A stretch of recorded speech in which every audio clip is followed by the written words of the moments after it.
तर बघा काय शासन निर्णय झालेला आहे. दिनांक 28 एप्रिल 2022 रोजीच्या अधिसूचनेन्वये तसेच दिनांक 2 जून 2025 रोजीच्या शासन निर्णयान्वये सुधारित वेतन श्रेणीमध्ये वेतन निश्चिती करताना वेतन कमी निश्चित होत असल्यास ते पुढील टप्प्यावर निश्चित करण्याबाबत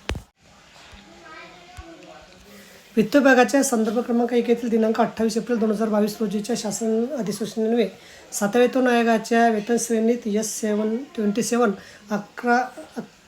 1,18,500 2,14,100 ऐवजी 1,23,100 2,15,900 अशी सुधारणा करण्यात आली. संदर्भ क्रमांक 2 येथील दिनांक 2 जून 2025 रोजीच्या शासन निर्णयान्वये वेतन त्रुटी निवारण समिती 2024 च्या शिफारशीनुसार 71 संवर्गाच्या वेतन श्रेणीमध्ये सुधारणा करण्यात आली आहे. वित्त विभागाचे दिनांक 28 एप्रिल 2022 रोजीच्या अधिसूचनेन्वये दिनांक 2 जून 2025 रोजीच्या शासन निर्णयान्वये सुधारित वेतन श्रेणीमध्ये वेतन निश्चिती करताना पूर्वीच्या असुधारित वेतन श्रेणीमधील वेतनापेक्षा कमी टप्प्यावर वेतन निश्चित होत असल्याची बाब निर्देशनास आली आहे. त्यामुळे सदर कर्मचाऱ्यांचे वेतन संरक्षित करणं आवश्यक आहे. त्या अनुषंगाने आता पुढीलप्रमाणे सूचना देण्यात येत आहे.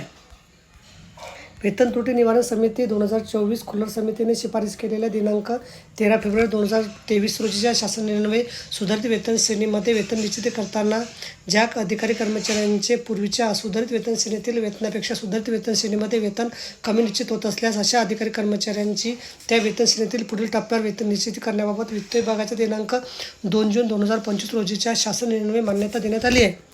त्याच धर्तीवर वित्त विभागाच्या दिनांक 28 एप्रिल 2022 रोजीच्या अधिसूचनेन्वये तसेच दिनांक 2 जून 2025 रोजीच्या शासन निर्णयान्वये सुधारित वेतन श्रेणीमध्ये वेतन निश्चिती करताना ज्या अधिकारी कर्मचाऱ्यांचे सुधारित वेतन श्रेणी लागू करून वेतन निश्चिती करतेवेळी जर वेतन पूर्वीपेक्षा कमी होत असेल तर अशा अधिकारी कर्मचाऱ्यांना त्या सुधारित वेतन श्रेणीत पुढील टप्प्यावर वेतन निश्चित करावं.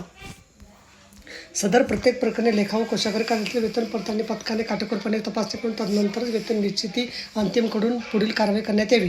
तर बघा अशा प्रकारे अत्यंत महत्त्वाची माहिती आपल्याला समजली असेल. व्हिडिओसुद्धा आवडला असेल लाईक करा आणि शेअर करायला विसरू नका. धन्यवाद.